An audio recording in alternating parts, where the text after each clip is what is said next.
Hello and welcome to the world of Pokemon. Please choose a starter between grass, fire, and water. Now go defeat 8 gym leaders, then 4 elite trainers, then the final boss. Congratulations, you are the champion.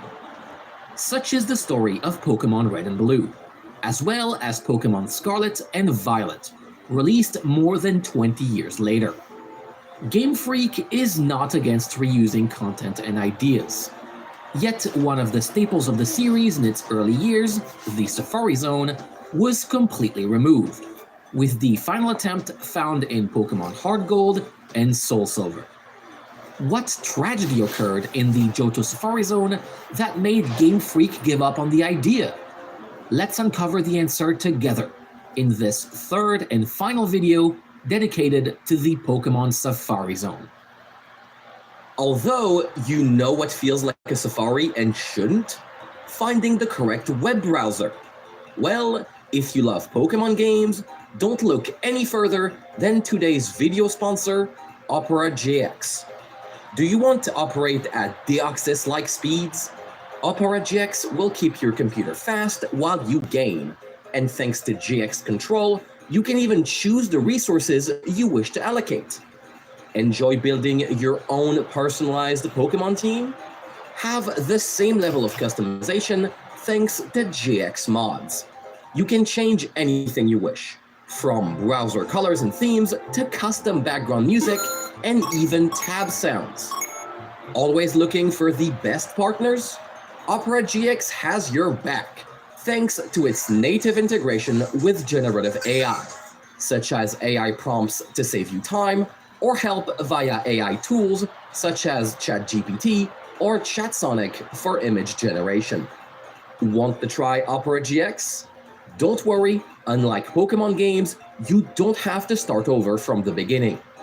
The Quick Import tool will get you started right away by importing the data from your previous browser, like your history, bookmarks, and cookies. So evolve your web browsing experience by downloading Opera GX by using the link in the video description. Thank you for using my referral link and to Opera GX for sponsoring this video.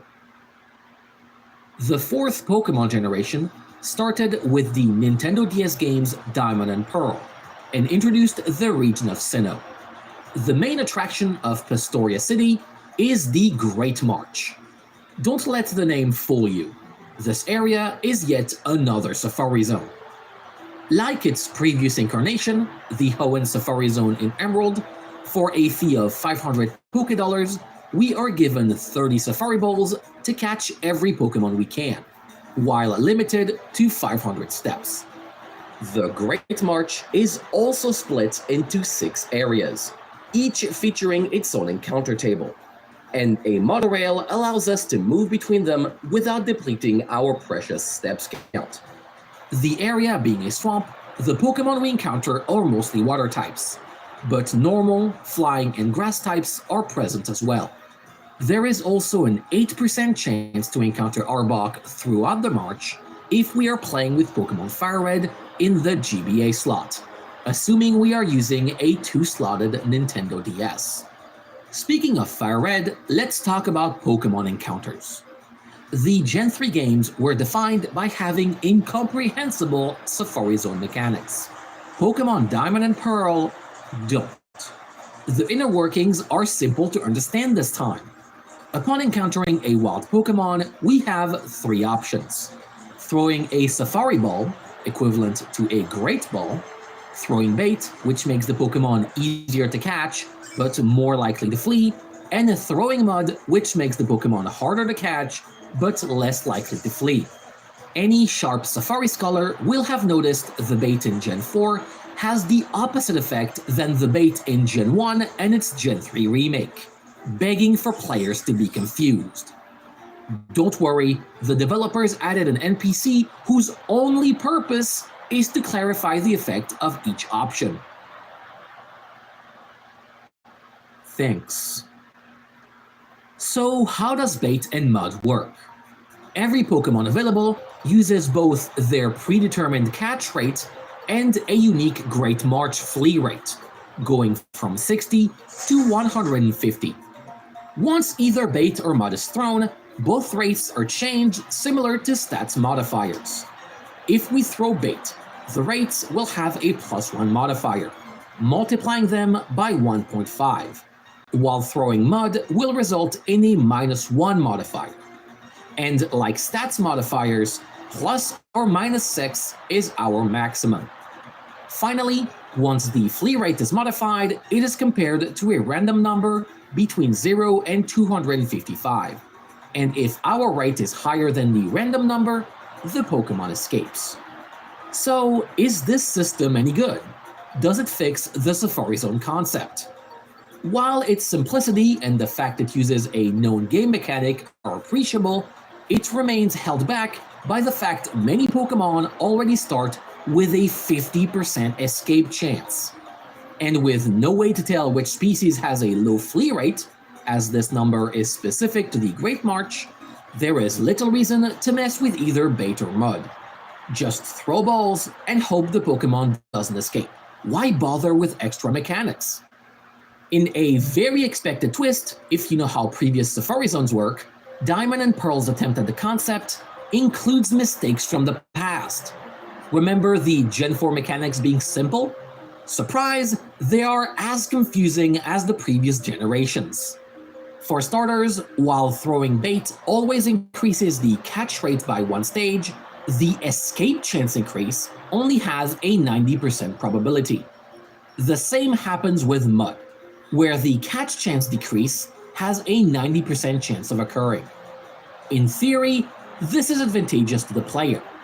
In practice, how could anyone play around a mechanic when it is random, unlikely to happen, and never properly explained? It gets worse with the other feature theoretically here to help players: the binoculars. Every day, each division is assigned 1 additional Pokemon to its encounter table, taken from a pool of extra Great March encounters. This addition has a 10% chance of appearing, achieved by lowering Wild Marill and Quagsire's encounter chance by 5% each. This should make every Great March visit unique, and give an incentive to come back every day. Unfortunately, the main way to learn about each division's daily Pokemon is to check the binoculars present at the entrance. Here's how they work. For 100 Pokédollars, this incredible tool shows us random Pokemon available in several areas. If that doesn't sound too bad, let me rephrase it. For 100 Pokédollars, the game is extremely likely to show us Pokemon we already know exist in the park. If we want to learn which 6 daily Pokemon are currently active, our options are to either get extraordinarily lucky or check the binoculars repeatedly, while establishing a list of the Pokemon in each area.